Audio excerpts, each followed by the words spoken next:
yaitu materi. Baik, nama saya Nurul Sakina. Di sini saya sebagai kapten. Saya serahkan kepada Luna. Baik, saya akan menjelaskan siklus menstruasi dan kehamilan. Menstruasi adalah lepasan bulanan lapisan rahim Anda. Menstruasi juga dikenal dengan istilah mens, periode menstruasi atau siklus menstruasi. Darah menstruasi sebagai darah sebagian jaringan dari rahim Anda mengalir dari rahim Anda melalui leher rahim dan keluar dari tubuh Anda melalui vagina Anda.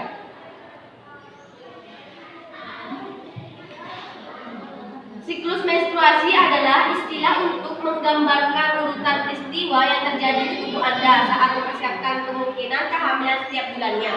Siklus haid Anda adalah waktu dari hari pertama haid Anda sampai hari pertama haid berikutnya. Siklus setiap orang sedikit berbeda, tapi prosesnya sama. Panjang rata-rata siklus menstruasi adalah 28 hari, namun siklus dapat berkisar dari 21 hari hingga sekitar 35 hari dan masih normal. Hari-hari di antara periode adalah panjang siklus menstruasi Anda. Siklus menstruasi rata-rata berlangsung selama 28 hari. Namun siklus yang berlangsung selama 21 hari atau selama 35 hari bisa saja normal. Menstruasi normal jika berkisar antara 3 dan 7 hari. Sementara pada kisaran yang lebih pendek, beberapa orang mengalami periode menstruasi selama 3 hari. Halo. Baik, penjelasan berikutnya akan dijelaskan oleh Nur Aini.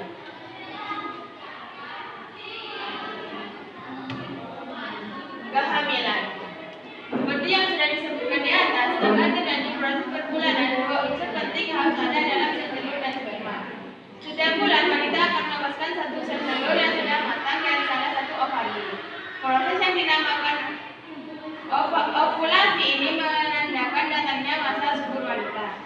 Setelah dilepaskan sel telur akan melewati lubang falopi yang memiliki panjang sekitar 10 cm menuju ke rahim. Sel telur ini rata-rata dapat bertahan hidup sampai 20 jam sejak dilepaskan. Proses pembuahan hingga kehamilan.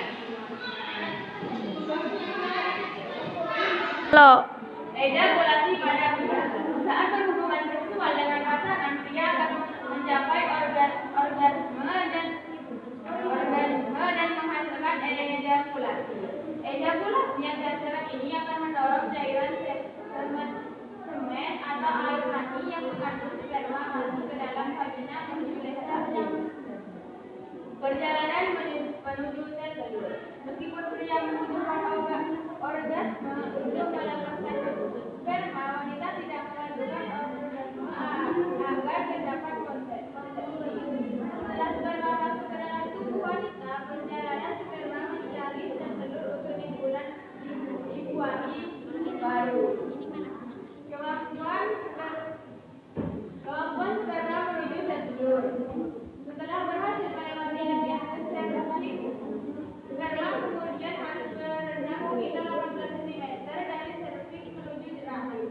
Kemudian sperma menuju tubal falotik untuk mencapai sel telur. Pada tahap ini, sperma bisa terjebak ke tubal falotik atau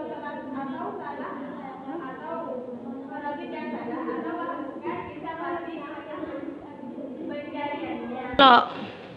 Sperma berhasil bertemu sel telur. Ketika ada satu sperma yang berhasil masuk ke dalam inti sel telur akan membentuk pertahanan diri sehingga mencegah sperma lainnya masuk. Jadi kalau sudah ada sperma yang masuk ke dalam sel telur, itu tidak akan ada sel telur lain yang masuk, dan itu akan menjadi pembuahan. Sperma dan sel telur membentuk meiosis. Apabila sperma sudah berhasil bertemu dengan sel telur, pada tahap inilah proses pembentukan berlanjut menjadi kehamilan. Baik, saya serahkan kepada Nabila. Baik, apakah ada yang mau bertanya? Ada. Assalamualaikum warahmatullahi wabarakatuh.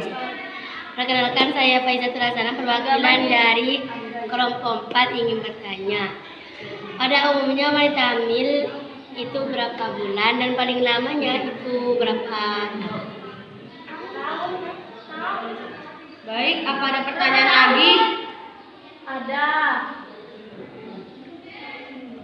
Baik, Perkenalkan nama saya Nabi Mukaroma. Di sini saya perwakilan dari kelompok 3 yang bertanya, kenapa sih kalau kita tuh mau haid, rahim kita tuh terasa sakit banget? Kasih. apakah ada yang mau bertanya lagi? Ada. Perkenalkan, nama saya Nisa, perwakilan dari kelompok 2 ingin bertanya, apabila saya menstruasi pada tanggal 5, maka tanggal berapa masa tubuh saya? Halo. Baik, saya akan menjawab pertanyaan dari kelompok 1. Kenapa kalau menjelang haid perut kita itu sakit? Karena rahim kita menebal sehingga adanya kontraksi antara rahim dan otot rahim. Apakah bisa dipahami? Paham. Pertanyaan kedua dari kelompok 2 yaitu Intan haid pada tanggal 5 September dan berapa tanggal masa suburnya? Tanggal masa suburnya itu dari tanggal 16 sampai 20 September. Apakah bisa dipahami? Bisa. Pertanyaan ketiga dari kelompok 4. Umumnya wanita hamil.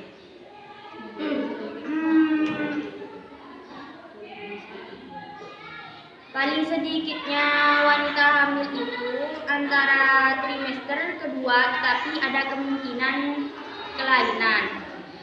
Dan paling lamanya wanita hamil itu 10 bulan. Tapi biasanya yang normal itu 9 bulan 10 hari. Apakah bisa dipahami? Bisa.